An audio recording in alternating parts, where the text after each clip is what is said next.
Yes, betul. Kasut ni memang ada peta rahsia. Okey, korang dengar sini kepada semua peminat Indonesia D. Aku jumpa satu kasut yang literally buat aku rasa macam tengah drift dekat Akina map. Kasut ni aku dapat dekat Fujiwara Tofu Store. And hari ni aku nak review jujur lah dekat korang pasal kasut ni.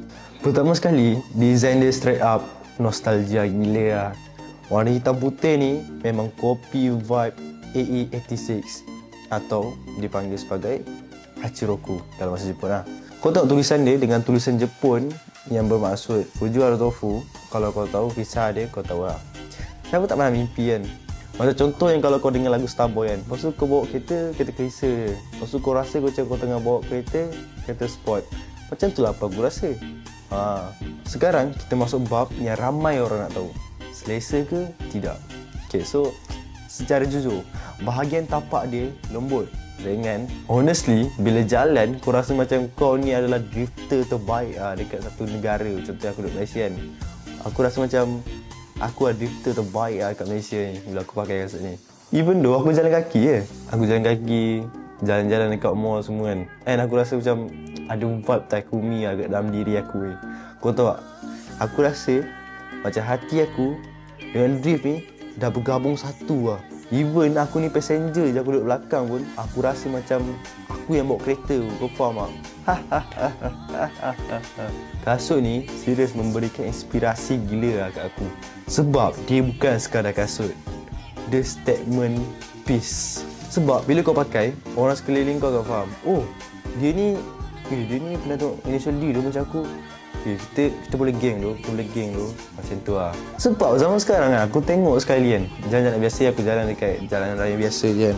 Lagi kat Malaysia ni lah, kau bayangkan, aku cukup kecewa lah kan. Bila aku tengok kan, orang buat foto saga lama tu, dia try copy out macam AE86, kau faham tak?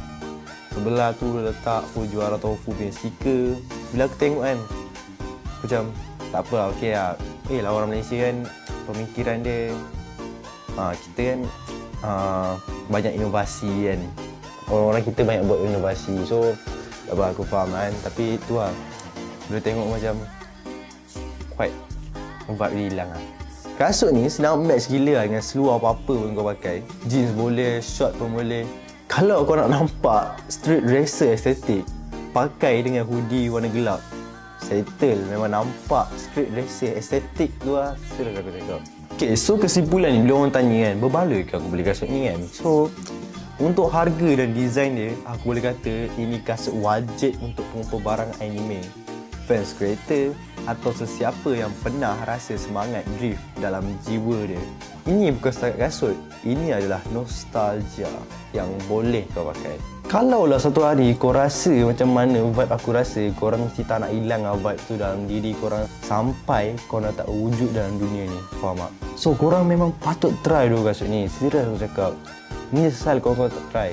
Kau yang patut beli sebab sekarang dia tengah turun harga. Serius aku cakap tengah turun harga. Tadi aku tengok dalam 200 lebih je.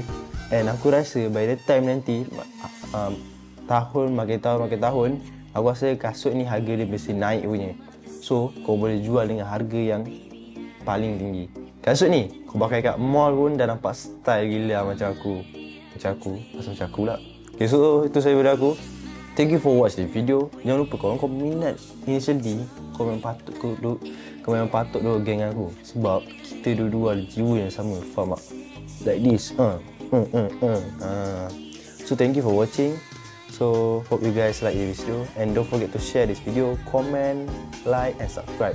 And the main thing, jangan lupa subscribe. So, thanks for aku. Bye bye.